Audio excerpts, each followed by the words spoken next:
Assalamualaikum warahmatullahi wabarakatuh. 大家好，我是Son Harsono.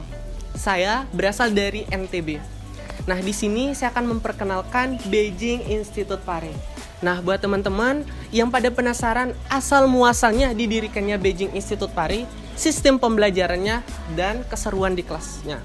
Langsung aja, let's go.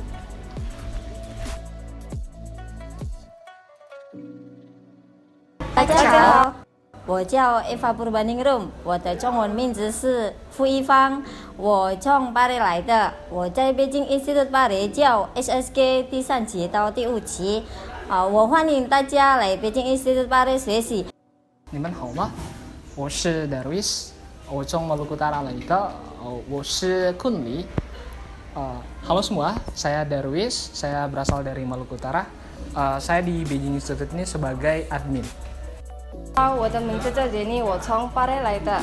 saya di Beijing Institute 巴黎 sebagai pengajar reguler。我是 Faiza Rizkiatul Hikmah， 中文名字是柯欣，我来自 Probolinggo。saya di sini sebagai pengajar kelas reguler。谢谢大家，拜拜。Ya, kita di sini tuh ada kelas reguler sama HSK. Kelas reguler kita bagi menjadi 3. Ada Tsuhuike, Koyuike, sama Xiejuke.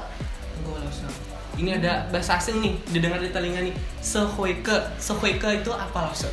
Tsuhuike itu adalah kelas vocab. Jadi kita ngajarin member untuk belajar kosakata dalam bahasa Mandarin. Nah, sedangkan Koyuike itu adalah kelas speaking. Kita ngajarinnya bagaimana berbicara dalam bahasa Mandarin dengan baik. Nah, mungkin dari pelafalannya, nadanya, kayak gitu. Nah, sedangkan Xiejuke itu adalah kelas writing. Jadi member diajarin menulis Hanzi dengan baik. Di sini kita menyediakan dari HSK 1 sampai HSK 6. Kebetulan HSK 3 sampai HSK 5 itu saya sendiri yang ngajar. Sistem belajarnya di kelasnya apa aja yang lebih ditekankan? Oh iya, kita lebih menekankan di bagian listening, reading, sama writing. Terus kadang kita juga ada pembahasan soal dari buku. 2 minggu sekali kita ada tes simulasi. Itu untuk mengetahui kemampuan siswa selama belajar di sini itu sampai di mana. Nah, buat teman-teman jangan ragu lagi. Yang pengen belajar HSK dari HSK 1 sampai HSK 6 di Beijing Institute Pare sendiri sudah menyediakan semuanya. Dan ini langsungnya langsung. Nah, buat teman-teman yang pengen kerja nih atau pengen ngasah bahasa Mandarinnya gimana, setiap 2 minggu sekali kami menyediakan simulasi buat teman-teman. Oke, untuk sekarang karena lagi new normal, jadi untuk syarat datang ke Pare itu agak ribet, tapi tenang aja karena di sini juga kita ada tim relawan. Jadi untuk datang ke sini kalian harus membawa rapid test, itu yang diutamakan. Dan kemudian kalian juga sebelum datang itu harus mengisi formulir dulu lewat WA dan harus memilih program apa yang kalian inginkan. Untuk sekarang kita hanya membuka paket 1 bulan sama 1,5 bulan.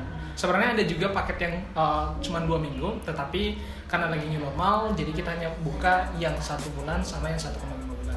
Selain itu kita juga punya paket HSK dari HSK 1 sampai HSK 5. Setiap 24 jam teman-teman yang ada di sini itu wajib berbahasa Mandarin di camp. Gimana itu, Bang? Oh, oke. Jadi selain jadi admin, aku juga jadi ketua camp di sini, yaitu untuk mengontrol teman-teman yang datang sini untuk bisa berbahasa Mandarin.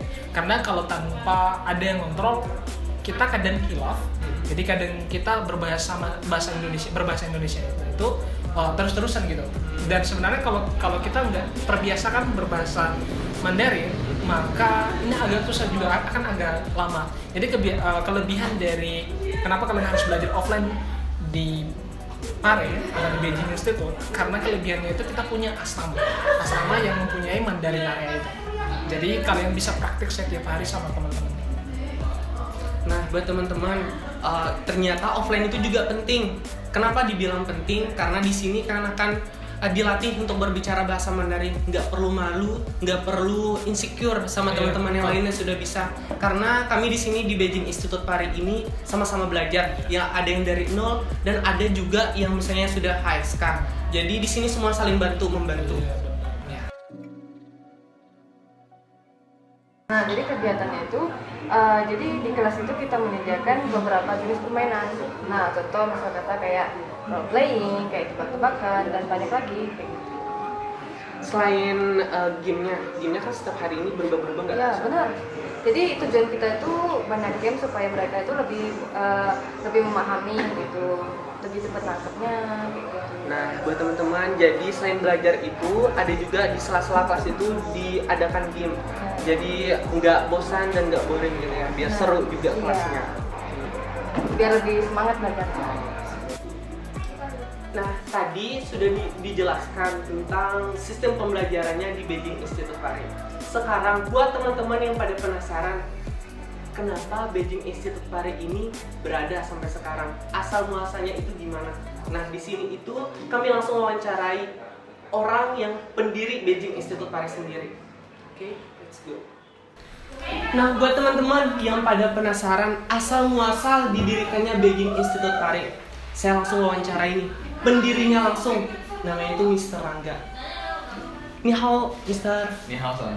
Nih, teman-teman nih pada penasaran nih, Sir. Oke. Gimana sih asal muasalnya Beijing Institute Paris ini berdiri sampai sekarang, besar sampai sekarang? Oke. Yang pertama sih dulunya saya itu bikin kursusan sendiri namanya masih Faster Chinese sebelum berubah jadi Beijing. Terus tiba-tiba Faster Chinese itu cuma dimulai saya sendiri, jadi admin sendiri, kerja sendiri, ngajar sendiri, marketing sendiri. Baru ketika datang Miss Eva datang, akhirnya dia siap menjadi pengajar. Baru saya bisa bagi tugas gitu kan, bahwa Miss Eva yang ngajar, saya yang jadi marketing. Cuman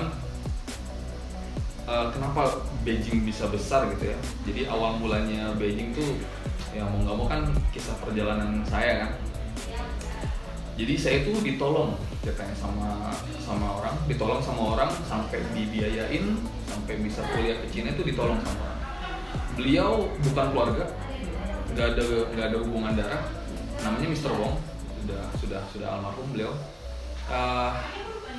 Intinya saya ditolong beliau karena bagi beliau dia melihat potensi saya untuk bisa membangun Indonesia lah, kira-kira seperti itu kan. Ya singkat cerita, saya dibiayain gitu aja dan dibebasin gitu aja. Jadi pesan beliau cuma satu, semoga kamu bisa memberikan banyak manfaat ke banyak orang gitu tanpa mempedulikan ras gitu. Bayangin saya Islam, yang nolong saya tuh Konghucu, gak ada hubungan keluarga. Toto ketemu, dia melihat potensi saya dan dia siap berinvestasi ke saya, intinya kayak gitu. Jadi saya utang budi ke beliau. Makanya kan kalau kita tuh misal meninggal kan, salah satu amalan yang terus lahir itu kan melalui ilmu. Jadi saya sama tim kita sudah komitmen bahwa kita pengen membesarin ini, salah satunya juga buat amalan untuk beliau supaya beliau walaupun ya nggak tahu ya namanya pahala kan, semoga ngalir terus ke beliau gitu. Jadi kami, terutama saya sih yang utang budi banget gitu. Jadi kami ngebesarin ini salah satunya juga untuk beliau supaya banyak juga anak-anak yang belajar kesini tuh menjadi pintar dan masa depannya lebih cerah kayak gitu. Nah, jadi buat teman-teman nih, jangan patah semangat. Kalaupun yang awal itu memang susah untuk belajar bahasa Mandarin. Nih, ada tips juga nih, tips dari Mr. Rangga. Gimana sih biar bahasa Mandarin kita itu bisa lancar, bisa berkembang untuk setiap harinya? Bisa berkembang dengan teori. Sebenarnya sih lebih kepada tujuannya dulu. Tujuan belajar bahasa Mandarin apa? Semakin tujuannya jelas, biasanya belajarnya semakin jelas kan. Gitu. Saya dulu belajar Mandarin itu karena pengen dibilang sama saya, kamu harus punya sesuatu yang besar gitu, kamu harus memikirkan sesuatu yang besar gitu.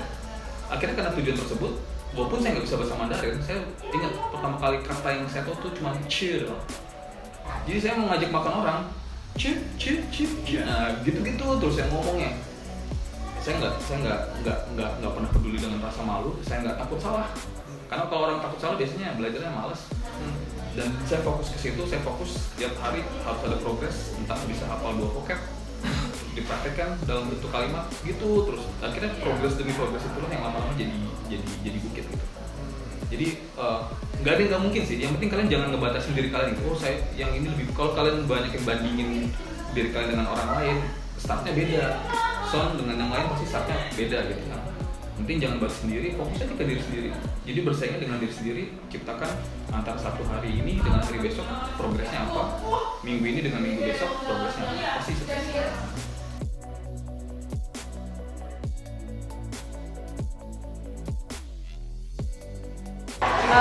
Menurut saya sih belajar di Beijing Institute Paris itu bagus ya, karena Laoshi-nya juga udah bersertifikasi dan kita itu dapat fasilitas langsung dari camp, jadi nggak perlu camp di luar.